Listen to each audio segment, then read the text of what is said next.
Welcome in your biology class. The name of the chapter is life process. Before going to start the lesson, I want to discuss with you class 10th.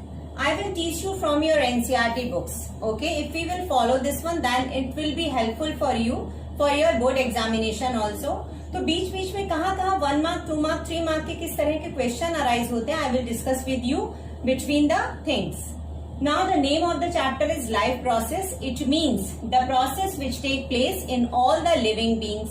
Now the first thing I want to discuss with you, what is the difference between living and non-living beings. So number one thing, living beings, they can move. Non-living things cannot move. Living things can have life process like the reproduction, circulation, excretion, digestion, but the non-living things, they never show such type of things, and living things, they show all such type of life process.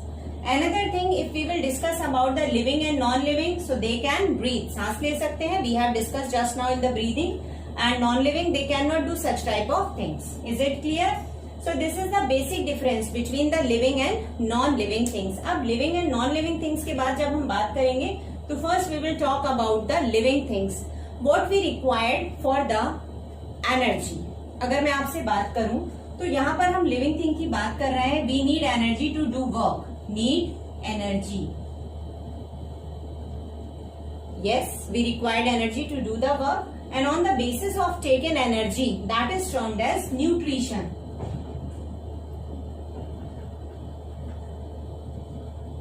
Nutrition. And nutrition is basically different. How we are taking the nutritive things. कैसे हम ले रहे हैं, हमारे sources क्या हैं. Nutrition can be taken by the two things, that is stationary and the second one is mobile. बहुत अच्छे से आप समझ सकते हैं बच्चों. स्टेशनरी एक ही जगह पर जो लगी हो, ग्रास, ऑल द प्लांट्स. और mobile mean suppose the running deer, भाग रहे हैं एनिमल. रनिंग डियर हो गया, रनिंग रैट हो गए. It means all the animals those can move from one place to another. They are in the category of the mobile nutrients. और stationary जो एक ही प्लेस पे लगे, that can be plants. Fine. Now on the basis of this we can divide the nutrition. Number 1, autotrophic nutrition.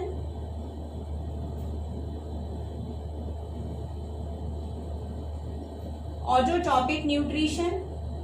Autotrophic nutrition आप अपने junior section से पढ़ते आ रहे हैं बच्चों. The plants is the example for autotrophic which can prepare their own food. अब कैसे prepare करते हैं, simply I am writing the chemical equation and I tell you. In presence of carbon dioxide, water, and the molecule will be here 12, here will be 12, it will be 6 here. In presence of chlorophyll,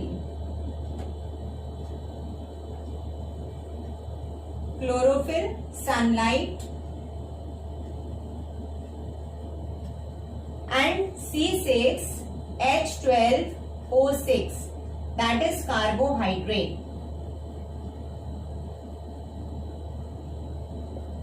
Carbohydrate, and next one oxygen and water. 6 molecule of water, 6 molecule of oxygen. One thing I want to tell you, this is the stored food in the plants, that is always in the form of starch. Plants में जो absorbing food है, that is in the form of starch. और अगर हम बात करें animals की, suppose we always store the food, we are in the category of animals. So we take in the form of glycogen. ठीक. अब हम आगे बढ़ते हैं भाई. Photosynthesis has done. तो फोटोसिंथेसिस होता कैसे है, sunlight falls on the leaves. Now सीधा छोटी क्लासेस में आपने पढ़ रखा है बच्चों. We are talking about the photosynthesis. ये हमारे प्लांट की लीफ है, इन पे ये सनलाइट फॉल हो रही है. सनलाइट की एक सबसे खास बात ये है बच्चों की लाइट जब विजिबल फॉर्म में होती है, then taken by the form of photons. ये photons के फॉर्म में लीव्स के थ्रू ली जा रही है. Is it fine. अब यहाँ पर गैसियस एक्सचेंज भी चल रहा है, उसके लिए इनमें प्रेजेंट है स्टोमेटा.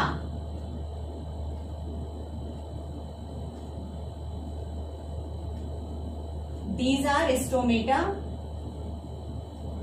और ओपनिंग ऑफ स्टोमेटा, और ये हमारी है गार्ड सेल्स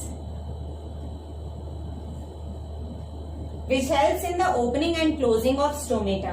गैसियस एक्सचेंज में ये पार्टिसिपेट करता है and through the participation it is taking the carbon dioxide. Generally होता क्या है प्लांट्स में, ये कार्बन डाइऑक्साइड को लेते हैं in presence of water, chlorophyll and sunlight we have studied, और उसके बाद फाइनली अपना प्रोडक्ट बना देते हैं। That is very important and taken by us. ये हमने पढ़ा ऑटोट्रॉपिक न्यूट्रिशन में। ओके, अब इसके बाद हमारा नेक्स्ट आता है heterotrophic nutrition.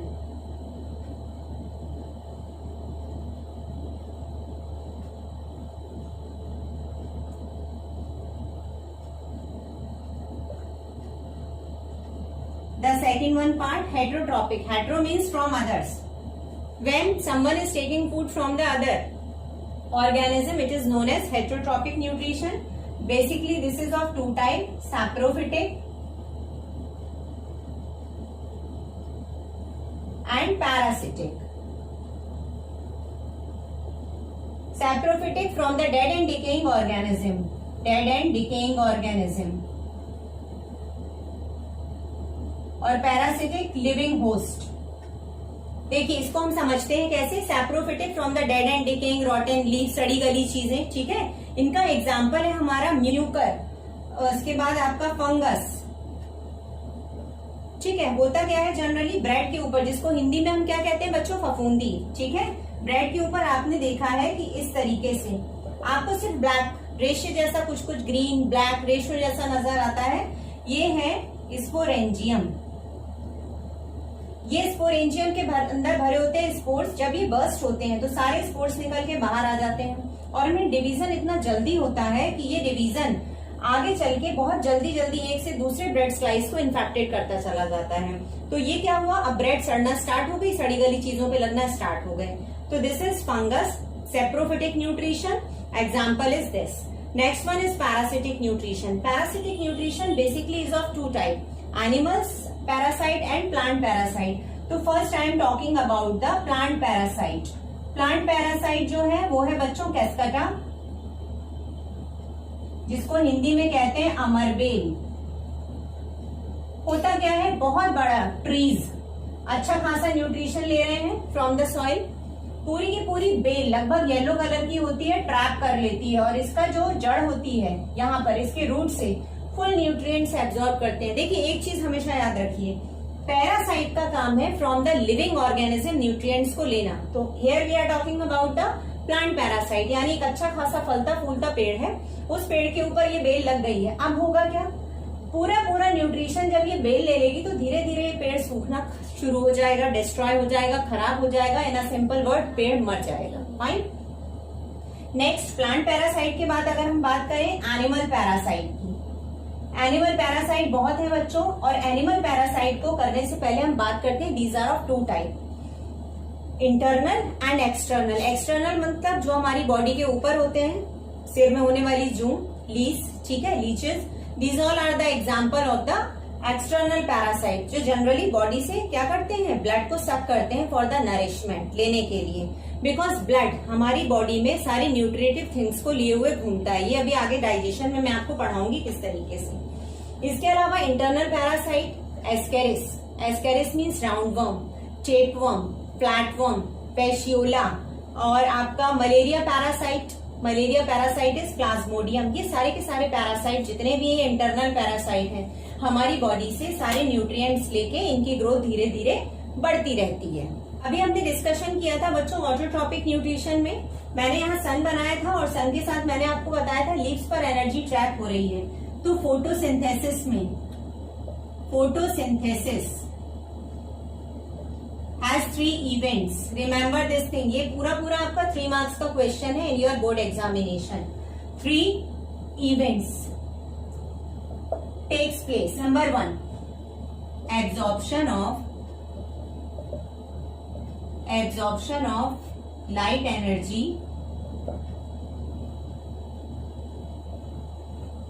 by chlorophyll. Second point, conversion of, अब ये देखिए ऊपर लाइट गिरी किस फॉर्म में, लाइट एनर्जी की फॉर्म में, it will be converted into chemical energy. Conversion of light energy into chemical energy, into chemical energy. And the third point, reduction of CO2 into carbohydrates. तो these are the three events.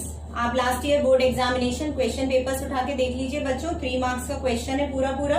Right the photosynthetic event during the time of photosynthesis. Number 1 absorption of light energy by chlorophyll, number 2 conversion of light energy into chemical energy, and number 3 reduction of, ये देखिए जो carbon dioxide लिया है, reduction of carbon dioxide into carbohydrates. Related to the autotrophic nutrition, we are talking about the plants. तो हमारे NCERT में 2 आपकी activities दी हैं बच्चों। Number 1 activity to prove that chlorophyll is necessary for photosynthesis. Chlorophyll is necessary. Number B is carbon dioxide is necessary, और number C is sunlight is necessary. These all are for photosynthesis.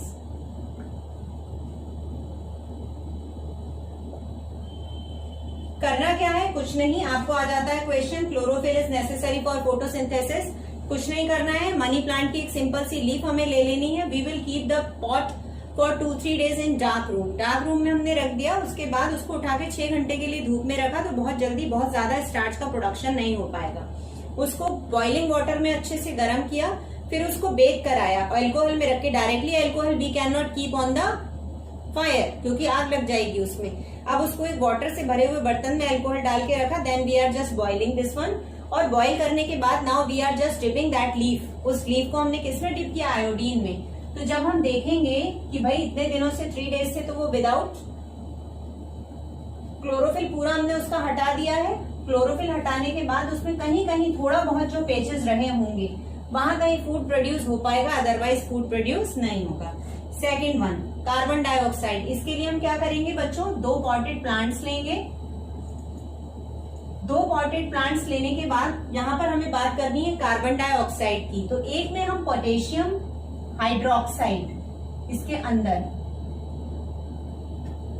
और दूसरे में कुछ नहीं रखेंगे। ये हमारा apparatus setup B है, ये हमारा ए है और ये बी है। पोटेशियम हाइड्रोक्साइड, पोटेशियम हाइड्रोक्साइड का मेन फंक्शन क्या होता है बच्चों, एब्जॉर्ब कार्बन डाइऑक्साइड। फर्स्ट वाले हमारे अपैरेटस में जितना भी कार्बन डाइऑक्साइड होगा, इस बेल जार के अंदर हम इसको ढक भी देते हैं ताकि ये रेस्पिरेशन भी कर रहा है। भाई रेस्पिरेशन में अपनी CO2 तो निकाल ही रहा है ना कम से कम। अगर हम इसको कुछ भी नहीं देंगे तो ये अपनी ही CO2 यूज करता रहेगा। तो सिंपली ये पोटेशियम हाइड्रोक्साइड रखा, it will absorb the carbon dioxide, यानी इस बेल जार में कोई भी कार्बन डाइऑक्साइड का अमाउंट नहीं है, बट इसमें होगा। इसकी लीव्स फूड नहीं बना पाएंगी, इसकी लीव्स फूड बनाएंगी। फिर से वही टेस्ट रिपीट करेंगे। यहाँ पर आयोडीन टेस्ट कलर नहीं देगा, but here it will give the colour which proves that carbon dioxide is necessary for photosynthesis. अब हमारा थर्ड पार्ट आ जाता है सनलाइट। सिंपल, एक अपैरेटस धूप में रख दीजिए, एक अपैरेटस डार्क में रख दीजिए फॉर 2-3 डेज, और उनकी लीव्स को निकालकर we will do the same process. तो जो हमने सनलाइट में रखा है it will show the test, और जो सेकेंड वन है वो टेस्ट शो नहीं करेगा। तो दीज 3। अब एक चीज और बच्चों, these are the raw material chlorophyll, carbon dioxide और सनलाइट। और इसके अलावा हम एक चीज तो जानते ही हैं बच्चों कि we will not give the water, क्योंकि water is the main source for all the nutrients and minerals, dissolving form में पहुंचाता है प्लांट्स तक। तो अगर ये सब नहीं पहुंचेगा तो प्लांट्स कैन नॉट सर्व। ये सारे बेसिस पर जब हमने सारे के सारे न्यूट्रिएंट्स का, न्यूट्रिशन वैल्यूज का डिस्कशन किया बच्चों, तो इस बेसिस पर हमने देखा कि हर्बीवोर्स, छोटी क्लासेस से आपने पढ़ रखा है, those take food from the plants, और जो हर्बीवोर्स को खाता है they are known as carnivores, और जो इनको खाता है that is known as omnivores. वैसे तो ओमनीवोर्स कैन टेक एवरीथिंग, ठीक है। तो this is the simple chain for this thing. अब हमारी बात आती है nutrition in amoeba. It is given in your NCERT, nutrition in amoeba. देखिए बच्चों, जो अमीबा है ये बहुत स्मॉल ऑर्गेनिज्म है, जिसको हम कह सकते हैं सिंगल सेल्ड ऑर्गेनिज्म, बट इसके बावजूद भी इसकी सिंगल सेल से ही सारा न्यूट्रिएंट्स कंप्लीट होता है। अगर एक simple, this is the irregular amoeba कैसा होता है बच्चों, इरेगुलर, और ये outgrowth like structures are known as pseudopodia. इनको कहते हैं pseudopodia. These are false feet. False feet क्यों? झूठे, जहां मन करे वहां की तरफ ये निकल सकते हैं। अब suppose something is there, want to eat, ये सियोडोपोडिया इस तरह से बड़े हो जाएंगे। This is the function of plasma membrane. 9th class में आपने पढ़ रखा है cell membrane, plasma membrane, cell wall, structure of cell, the fundamental unit of life. तो ये यहाँ से है। This is the function. Flexibility होती है बहुत जबरदस्त। Now it can trap the food, can take it inside, और जब इसका डाइजेशन हो जाएगा कैन सेंड इट आउटसाइड। तो this is the nutrition in amoeba. और इसका डायग्राम क्या होगा बच्चों? Simple, this is amoeba. Amoeba के पास फूड आया, पहला स्टेप। दूसरे स्टेप में इसके pseudopodia, they are just trapping this one, then they are taking inside. ये लीजिए, फूड हमारा कहाँ आ गया? अंदर आ गया। This is a simple step. And the food is this process. ये जो प्रोसेस है जिसके थ्रू अमीबा फूड ले रहा है, that is termed as phagocytosis. इस प्रोसेस को हम कहते हैं फेगोसाइटोसिस। अब हमारा डिस्कशन हो गया न्यूट्रिशन इन अमीबा। ये आपका 2 मार्क्स का क्वेश्चन है जनरली, और if they are asking the diagram then they can ask this question in 3 marks. We are going to discuss about the digestion in human beings, VR। अब हम अपने बारे में पढ़ने जा रहे हैं बच्चों। तो अब हमारा सिंपल सा स्टार्ट होता है digestion. Digestion in human beings. Digestion में होता क्या है? Generally we take the bolus. हम कोई भी निवाला खाते हैं, मुंह में डाला, जैसे ही हमने मुंह में डाला ये हमारा फर्स्ट स्टेप हुआ इंजेशन। सबसे पहले एक मैं बहुत सिंपल से डायग्राम के थ्रू आपको दिखाती हूँ बच्चों।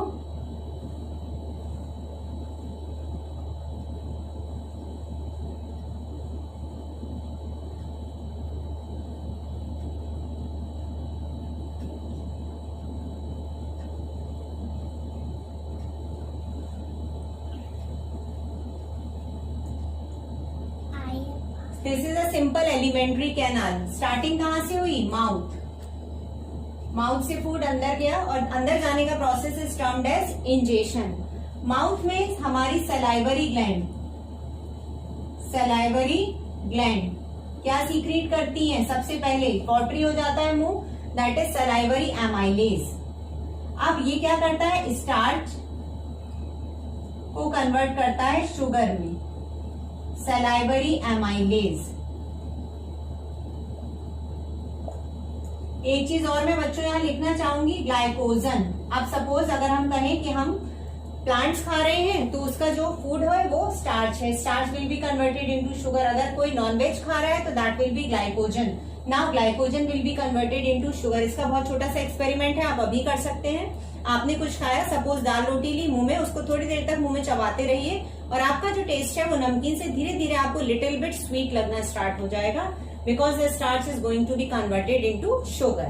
तो in mouth it happens, fine. इसका एक बहुत इंपॉर्टेंट फंक्शन है बच्चों, it contain lysozymes. Lysozymes, lysozyme is a type of enzyme.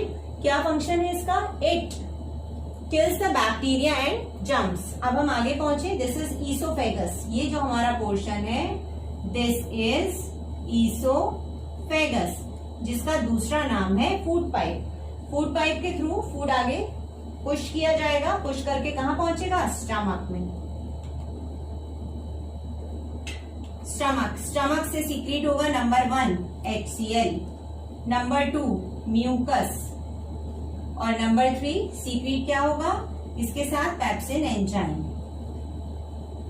Number 1 HCl. What is the function of HCl? ये बच्चों एक नंबर का क्वेश्चन आता है. Right any two functions of hydrochloric acid which is secreted by the stomach. तो इसका number 1 it makes a medium acidic. उसका reason है क्योंकि आगे जाके पेप्सिन तभी वर्क कर पाएगा जब हमारे फूड का मीडियम कैसा होगा, एसिडिक. केमिस्ट्री में आप पढ़ते हैं चीजें दो तरह की होती है, एसिडिक या फिर बेसिक, और न्यूट्रल तो एक अलग चीज हो गई. तो यहाँ पर पेप्सिन कैन वर्क ओनली, तभी वर्क कर पाएगा जब यहाँ पर ये मीडियम एसिडिक होगा. तो number 1 function it makes a medium acidic. और नंबर 2 होगा kills bacteria and germs. Acid का जो क्वालिटी होती है वो आपको बहुत अच्छे से पता है, ठीक है. तो जैसे ही कुछ हमने खाया सपोज बाहर से, जिसमें आउटसाइड फूड लिया, स्ट्रीट फूड लिया, कुछ भी खाया और उसमें कुछ ऐसा चला गया that is not good for our health, तो इट कैन किल. लेकिन इसका ये मतलब नहीं है कि आप इस तरह से बाहर कुछ भी खाते रहें, ओके, कि अरे हमारी बॉडी के अंदर तो HCl है, will just see each and everything. No. Next is mucus. Protect the inter lining of the stomach. ये लीजिए हमारे इंटरनल. अब भाई ये क्वेश्चन अराइज होता है कि HCl, अगर HCl की ड्रॉप मेरे हाथ पर गिर जाए तो ये मेरी स्किन जो है ये तो सड़ जाएगी, इस जगह से जल जाएगी, बर्निंग स्टार्ट हो जाएगी. तो ऑटोमेटिकली अंदर अच्छा खासा HCl सीक्रेट हो रहा है. तो यहाँ पर म्यूकस का काम है, it protects the inner lining of the stomach from the effect of HCl. इससे क्या करता है, बचाता है. Third one is pepsin. Pepsin का फंक्शन है इट वर्क्स ऑन प्रोटीन. ये किस पे वर्क करता है बच्चों, प्रोटीन्स पे. हमने खाया, उसमें कार्बोहाइड्रेट भी है, ठीक है, उसमें स्टार्च है. स्टार्च मैंने आपको बताया it is a type of carbohydrate, तो जिसका यहाँ पर डाइजेशन हुआ, ब्रेक डाउन हुआ, उसके बाद आगे पहुंची प्रोटीन का ब्रेक डाउन करेंगे पेप्सिन, ठीक है. किसमें करेंगे, स्मॉल पॉली पैप्टाइड्स. अब भाई यहाँ पर हमारा एसिडिक मीडियम था, ये हमारा रहा लिवर. लिवर सीक्रेट करेगा बाइल, जिसको बाइल सीक्रेट करके यहाँ कलेक्ट होगा, कलेक्ट होके इसके मीडियम को चेंज कर दिया जाएगा इनटू द एल्केलाइन. और अब ये कहाँ पहुंचा बच्चों, स्मॉल इंटेस्टाइन में. Small intestine, small intestine, this is the site for complete digestion. बहुत जनरली कभी ऐसे क्वेश्चन आता है, explain the whole process of digestion in the human beings. नहीं तो हमेशा चीजों को तोड़ तोड़ के पूछा जाता है. Draw neat and clean diagram of the human alimentary canal, write to function of HCl. या फिर पूछ लिया जाएगा which is the complete site for the digestion, write any 3 glands and their function, ठीक है. What is the role of the salivary gland and mucus and HCl in the alimentary canal? With the help of the diagram explain. तो वो questions को घुमा फिरा के in the tricky वे पूछते हैं. अब ट्रिकी वे जब वो पूछ रहे हैं तो अगर आपको सब आता है then only you can write, otherwise you can not give the answer. आपको एक एक स्टेप पता होना चाहिए कि कहाँ पर क्या हो रहा है. तो small intestine is the site for complete digestion, protein, carbohydrate, fat, सारा डाइजेशन होगा बच्चों. अब जो प्रोटीन है, protein will convert into amino acid. ये इनकी लास्ट यूनिट है. हमने आपको बताया है 9th क्लास में आप पढ़ चुके हैं, सबसे स्मॉलेस्ट यूनिट किसी भी मैटर की क्या होती है, atom. Just like that protein की सबसे स्मॉलेस्ट यूनिट क्या है, एमिनो एसिड. फिर आता है फैट. फैट हम लोग खाते हैं, फैट की है fatty acid and glycerol. Fatty acid plus glycerol. और उसके बाद नेक्स्ट हमारा आता है कार्बोहाइड्रेट. कार्बोहाइड्रेट नेक्स्ट हमारा आता है carbohydrate. Carbohydrate will convert into glucose, जो सबसे स्मॉलेस्ट यूनिट है. इसीलिए जब भी कोई इंसान बहुत ज्यादा बीमार होता है तो डायरेक्टली उसको ग्लूकोज की ड्रिप चढ़ाई जाती है. फाइन. तो ये हमारा सिंपल फॉर्म हो गया डाइजेशन का. डाइजेशन इन ह्यूमन बींग्स, जो ह्यूमन बींग्स है दैट इज ओमनीवोर, नंबर 1. और इस टाइप का जो डाइजेशन है it is termed as holozoic nutrition. Holozoic.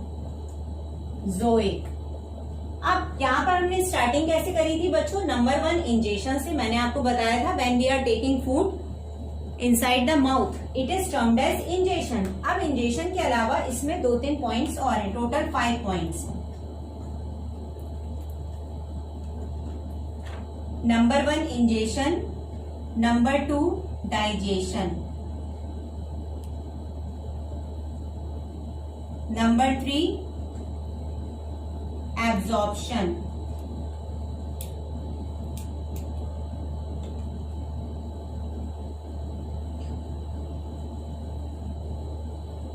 Number 4 assimilation,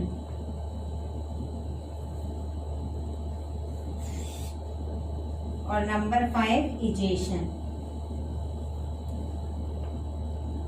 एक बार हम देख लेते हैं बच्चों, जो हमने ये प्रोसीजर पढ़ा है, इस प्रोसीजर में number 1 ingestion when we are taking the food, number 2 digestion, digestion has started, the things break down start हो जाएगा from the complex molecule to simpler molecule. Absorption, अब यहाँ पर एब्जॉर्प्शन, ये हमारी जो स्मॉल इंटेस्टाइन है बच्चों, this is the site for whole digestion, complete digestion. यहाँ पर अगर हम देखें तो these are the microvilli which is present on it. Microvilli का फंक्शन क्या है? It increases the surface area for the absorption, यानी कि जितना कुछ भी अंदर किया गया है एब्जॉर्ब, उसको बहुत ज्यादा, कितना जितना भी हमने फूड लिया उसमें से कुछ भी वेस्ट नहीं होना चाहिए। Most of the part must be absorbed, that will be done by the small intestine. किसके थ्रू किया जा रहा है? स्मॉल इंटेस्टाइन के थ्रू। और उसके बाद जितना एब्जॉर्ब हुआ है वो ब्लड हमारा, भाई हमारी पूरी बॉडी में जो मेन ट्रांसपोर्टेशन का काम करता है वो कौन करता है? ब्लड। अब through the blood it will send out to all body parts. Digestion का मतलब क्या हुआ? हमने खाना खाया क्यों? Because our body parts required the energy, ठीक है, न्यूट्रिएंट्स। तो अब ये एसिमिलेशन के through it will send out to all the body parts. और egestion, through the egestion the undigested food will just send out from the body, anus के through बाहर निकाल दिया जाएगा। यहाँ पर मैंने अभी आपको स्मॉल इंटेस्टाइन बताई है बच्चों। स्मॉल इंटेस्टाइन के बाद हमारा जो नेक्स्ट आता है वो है लार्ज इंटेस्टाइन, ये रहा, this is large intestine. Large intestine का कुछ बहुत इंपॉर्टेंट फंक्शन नहीं है, but it absorb the water. ये यहाँ पर क्या है? एब्जॉर्ब कर लेता है, वाटर को एब्जॉर्ब कर लेता है, और उसके बाद फाइनली जितना भी हमारा स्टूल होता है, means excretory material, can be sended out from the body parts. तो this is a type of digestion, digestion in human beings. अब यहाँ पे नेक्स्ट हमारा एक अच्छा सा क्वेश्चन बन सकता है about the bile. Bile juice contain no digestive enzyme. यहाँ पर हमने देखा था बाइल जूस के पास कोई भी डाइजेस्टिव एंजाइम नहीं था बच्चों। Bile juice contain no digestive enzyme but it helps in the digestion. Why? तो आंसर क्या होगा? Bile juice contain no digestive enzyme but it helps in the digestion because it converts the medium from acidic to alkaline, and after that the pancreatic juice can work on it। ठीक है, यहाँ पर acidic medium पे pancreatic juice work नहीं कर सकता है। अब पेप्सिन ने अपना काम कर लिया, प्रोटीन को डिसॉल्व कर दिया, अब इमल्सिफाइड फैट और ये सब चीजों को टूटना है। ठीक, we have done the digestion part, now I am discussing the glands. मैंने आपको पहले ही कहा है बच्चों कि होल डाइजेस्टिव सिस्टम में कभी भी चीजें एक साथ नहीं पूछी जाती, बिकॉज डाइजेशन अपने आप में एक बहुत कॉम्प्लेक्स और एक बहुत बड़ा प्रोसेस है। तो first one is the salivary gland. मैंने डाइजेशन के डायग्राम में इसी क्लास में आपको बताया है। सलाइवरी एमाइलेज सीक्रेट करता है which convert starch into sugar. The second one is liver, produces bile, store glucose and glycogen. अब यहाँ पर अभी अभी बिल्कुल जस्ट पहले हमने डिस्कशन किया है कि bile contain no enzyme but it helps in the digestion. ठीक है, pancreas from the alpha cell glucagon, beta cell insulin. Insulin का आप सब बच्चों ने मोस्टली सुन रखा होगा बच्चों, this is a hormone which helps in the diabetic patient. उसके बाद हमारी डेल्टा सेल, ये सब हमारा पैंक्रियाज का चल रहा है। Alpha cell, beta cell, delta cell, इनमें सोमेटोस्टेटिन हार्मोन रिलीज करते हैं। उसके बाद इसके इंपॉर्टेंट एंजाइम्स हैं, दैट इज ट्रिप्सिन, एमाइलेज और लाइपेज। ट्रिप्सिन का फंक्शन है on protein, amylase works on starch and lipase works on emulsified fat. तो कुल मिला के हमने पूरे के पूरे डाइजेशन का एक कंक्लूजन निकाला है कि we are taking the things in the form of carbohydrate, in the form of protein and taking in the form of starch and fat. क्या हुआ लास्ट में हमें मिला? सबसे पहला protein will convert into amino acids, fat will convert into fatty acids and glycerol, और उसके बाद स्टार्च कन्वर्ट इनटू शुगर, और प्रोटीन मैंने अभी अभी आपको बता दिया है। तो finally we are getting the very small sub units, means complex to simple. Breakdown of complex to simple substances termed as digestion. अब इस पूरे डाइजेशन में जब हमने बात स्टार्ट की थी बच्चों बकल कैविटी और माउथ की, तब सबसे इम्पोर्टेंट चीज आती है टीथ एंड टंग। इनका क्या यूज होता है, क्या हेल्प होती है, क्या रोल होता है इनका। तो हम बात करें तो tongue, without tongue we can not think even कि हम कुछ खा सकते हैं, ठीक है। Same thing with the teeth. Teeth का फॉर्मूला है, इंसिजर पढ़ रखे हैं आपने, कैनाइन, उसके बाद प्रीमोलर और मोलर, 2 1 2 3। तो ये बना 2 1 2 3 अपॉन 2 1 2 3। ये हमारा है हाफ जॉ का फॉर्मूला, ठीक है। तो 2 1 कितने हो गए हमारे, 3 2 5 और 3 8। अब ये 8 हाफ इस पोर्शन के हुए, हाफ इस पोर्शन के, अपॉन 8 प्लस 8 यानी 16 ऊपर और 16 नीचे। फाइनली हमारे जो टीथ हुए वो हुए 32। तो what is the dental formula for the human beings. तो ये हमारा हुआ 2 1 2 3 2 1 2 3। This is the dental formula. एक हमारा लास्ट के ब्लॉक में दिया है dental caries. Dental caries is due to the bacteria, ठीक है। हमारे दांतों में जनरली होता क्या है, we are eating the things and bacteria works on the sugar. कैसे करते हैं भाई, आपने कहा मैम रात में तो हमने चॉकलेट खाई नहीं, हम तो दाल रोटी खाकर सोए थे। तो now being a biology student you know very well that dal roti and namkeen जितनी भी आप चीजें खा रहे हैं, everything is going to be converted into sugar because through the saliva. हमारी जो माउथ में सलाइवा सीक्रेट होता है, it contain the salivary amylase, the another name is ptyalin, converting the starch into sugar. It means आप मीठा खाएं चाहे आप नमकीन खाएं, everything is going to be converted into sugar.